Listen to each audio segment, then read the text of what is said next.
Electoral bond. Everyone's talking about it. Let's know everything about it in this video. Electoral bond हमारी आज़ादी के बाद से ही चलते आ रहे हैं, बस इनका नाम 2017 में इलेक्टोरल बॉन्ड रख दिया गया था।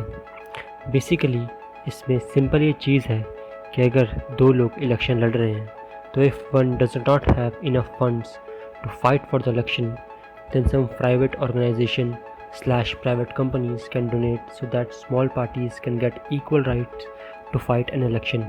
इसका मेन बेनिफिट है कि अगर कोई आम आदमी भी इलेक्शन लड़ना चाहता है तो कोई प्राइवेट कंपनी उसे फंड देके उसको हेल्प कर सकती है ताकि वो एटलीस्ट रैली वगैरह करके इलेक्शन के लिए फ़ाइट मार सके। और ये 1951 से होता आ रहा है और मोस्टली सबसे ज़्यादा पैसा उसी पार्टी को मिलता है जो पार्टी पावर में होती है या एक पोटेंशियल कैंडिडेट होती है अपकमिंग इलेक्शंस में जीतने के लिए। 1969 में इंदिरा गांधी ने ये कंपनीज एक्ट के सेक्शन 293A को हटा देती है क्योंकि स्वतंत्रता पार्टी जो एक बहुत छोटी पार्टी थी डोनेशन लेके पावर में आ रही थी धीरे धीरे कुछ स्टेट्स में इंडिया के, तो अब कोई भी प्राइवेट कंपनी पार्टीज़ को डोनेशन नहीं दे सकती थी। तो अब जब डोनेशन नहीं होते थे तो ब्लैक में ट्रांजैक्शन बहुत बढ़ गई थी। Then in 1985 Rajiv Gandhi company act को रिवाइव करते हैं विद मॉडिफिकेशंस लाइक कोई भी कंपनी अपना लास्ट 3 ईयर का 5% ही डोनेट कर सकती है और आगे चल के इसे 7 कर दिया गया था। इसमें मैक्सिमम अमाउंट 25,000 ही था। 2003 में ADR जो कि एक NGO है वो सुप्रीम कोर्ट में जाता है और कहता है कि हमारे राइट्स हैं कि इन सभी डोनेशंस की इन्फॉर्मेशन पब्लिक डोमेन में होनी चाहिए। देन इस एक्ट में फिर अमेंडमेंट हुई। अब इस न्यू लॉ के अकॉर्डिंग जो डोनेशन 20,000 से ऊपर होंगी उसे पब्लिक डोमेन में आपको लाना पड़ेगा और जो डोनेशन 20,000 से नीचे होंगी उसे आपको पब्लिक डोमेन में लाने की ज़रूरत नहीं थी। अब इधर भी कंपनी से लूपहोल निकालना चालू कर दिया। Instead of donating more than 20,000 what they have started doing is 20,000 से कम डोनेशन करना चालू कर दिया। 19,900 रुपये ऐसी छोटी छोटी डोनेशंस काफ़ी ज़्यादा करने लगे जिससे फिर से ब्लैक मनी इन्वॉल्व होने लगी। अब तक FCRA एक्ट 1976 मॉडिफाई हो जा रहा था, लेकिन 2010 में गवर्नमेंट पुराने FCRA एक्ट 1976 को हटा ही देती है एंड न्यू FCRA एक्ट 2010 को लॉन्च कर देती है। पुराने वाले FCRA एक्ट में भी foreign direct investment Indian politics ना इन्वॉल्व हो इसलिए रूल्स और रेगुलेशंस लाए गए थे एंड न्यू FCRA एक्ट 2010 में भी इसी पे ध्यान देते हुए मोर स्ट्रिक्ट एक्शंस इम्प्लीमेंट कर दिए गए ताकि फॉरेन डायरेक्ट इन्वेस्टमेंट इन्वॉल्व ही ना हो।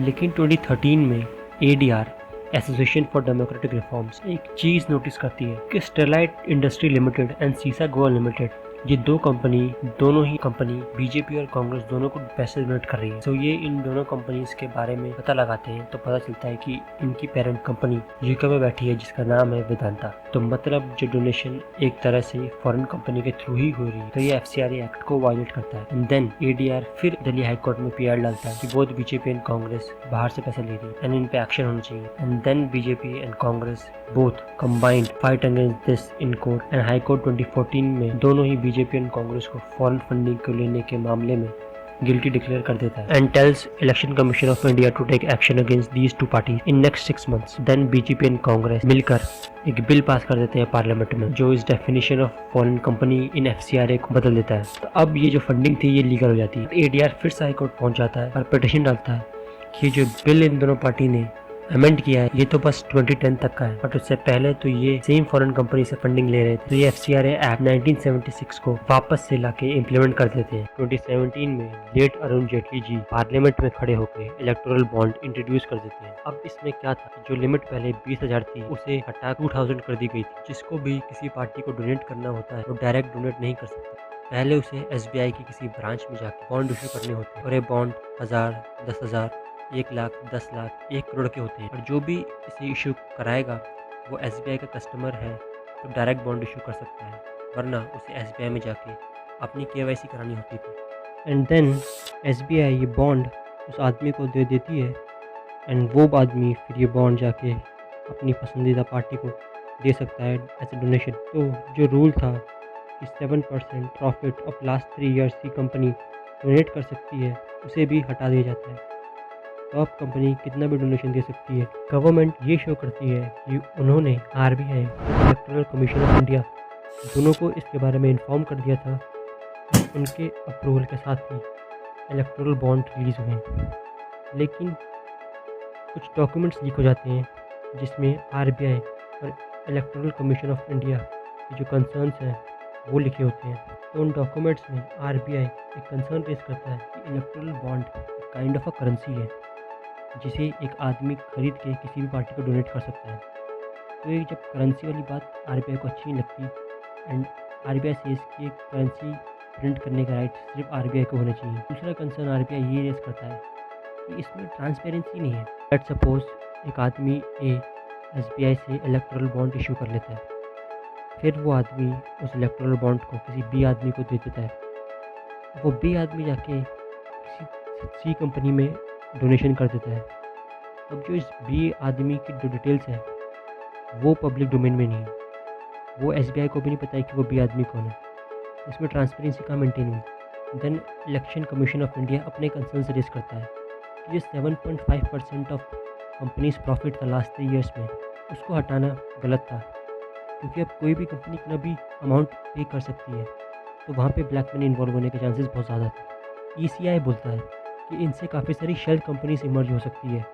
लेट्स सपोज एक बड़ी ऑर्गेनाइजेशन है और उसे एक पार्टी को डोनेट करना है एंड वो नहीं चाहती कि उस पार्टी को डोनेट करते टाइम उसका नाम इसमें इन्वॉल्व हो, तो काफ़ी सारी शेल कंपनीज वो कंपनी खोल देगी एंड फिर क्या होगा, ये शेल कंपनीज कितना भी डोनेशन दे सकती है और नाम इन शेल कंपनीज का ही आएगा। सेकंड एग्जांपल ईसीआई ये देता है, कोई टेररिस्ट ऑर्गेनाइजेशन है और अगर उसे कुछ लॉस चेंज करने हैं तो वो ऐसी शेल कंपनीज खोल के उनमें डोनेशन करवा के पार्टी के रूल्स चेंज करवा सकती है। दूसरा इसमें ये कंसर्न रेज होता है कि let's suppose ruling party SBI पे प्रेशर बना के कि डोनेशन के जितनी भी डिटेल्स हैं इन्हें एक्वायर कर सकती है, तो इसमें हम एसबीआई को कितना ट्रस्ट कर सकते हैं ये भी डिपेंड करता है। मे बी एसबीआई ये प्रेशर रेजिस्ट कर ले, बट ये भी कंफर्म नहीं है कि वो प्रेशर रेजिस्ट करेगा ही नहीं करेगा, तो यहाँ पे भी एक लूप होल है। देन जब एडीआर सुप्रीम कोर्ट जाता है इलेक्टोरल बॉन्ड को लेके, तब सुप्रीम कोर्ट पे 2 मेजर क्वेश्चंस थे। पहला कि जो बिना नाम के जितना चाहो उतना डोनेशन हो रहा है, क्या ये हमारे कॉन्स्टिट्यूशन के राइट टू इन्फॉर्मेशन को वायलेट करता है। दूसरा कि ये जो कंपनी एक्ट जो चेंज करके लॉस मेकिंग कंपनीज कितना भी डोनेशन दे सकती है, तो क्या ये हमारे article 14 free and fair election को वायलेट कर रहा है। तो यहाँ पे गवर्नमेंट फर्स्ट पॉइंट को ऐसे डिफेंड करती है कि अगर एक आदमी है जिसने पार्टी ए को काफ़ी डोनेशन किया है बट वो पार्टी हार जाती है, तो जो पार्टी इलेक्शन जीती वो उस डोनर को हरास कर सकती है। Same goes for voting. Voting हम छुपा के इसलिए करते हैं ताकि कोई पॉलिटिकल पार्टी हमें हरास ना कर सके। देन सुप्रीम कोर्ट सेज कि आपने लीस्ट रिस्ट्रिक्टिव मीन्स का यूज़ नहीं किया है। इसका मतलब होता है किसी प्रॉब्लम को सॉल्व करने के लिए सबसे लोएस्ट एंड ईजी सोल्यूशन से ट्राई करना चाहिए and progress eventually till goal is achieved. Court ये कहता है कि कोई डोनर ईमानदारी से डोनेट करता है तो उसकी इन्फॉर्मेशन को प्राइवेट रखना इम्पॉर्टेंट है, बट कोई बस अपना काम निकालने के लिए डोनेट कर रहा है तो ये गलत है। कोई लॉस मेकिंग कंपनी क्यों करोड़ से डोनेशन देना चाहेगी अगर वो लॉस में है।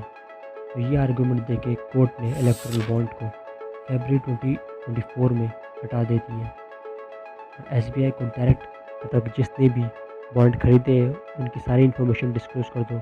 एंड एसबीआई जब ये डिस्क्लोज करता है तो पता चलता है कि सबसे ज़्यादा बॉन्ड 1 करोड़ का खरीदा गया है, जिसका मतलब है कि प्राइवेट कंपनीज ने सबसे ज़्यादा डोनेशंस दी हैं। एंड एक पैटर्न भी देखने को मिला, ऐसी कंपनीज तब बॉन्ड खरीदते हैं जब उन पे एसबीआई या ईडी की रेट पड़ती है। लेट्स सपोज इस मंथ में उन पे एसबीआई और ईडी की रेट पड़ती है, तो इसी सेम मंथ में बॉन्ड्स खरीद के पार्टी में डोनेट कर देते हैं एंड आगे जाके उनका केस पेंडिंग हो जाता है या फिर वो केस उन्हें फ्री कर दिया जाता है। तो ये प्रॉब्लम बस एक पार्टी स्पेसिफिक नहीं है, टॉपिक को आपको कंट्रीज पर्सपेक्टिव से देखना होगा, तभी आपको समझ आएगा कि यहाँ पर सीधा कोई नहीं है, सबने अपने टेन्योर में बहुत पैसा खाया है। So think wisely and think for the country.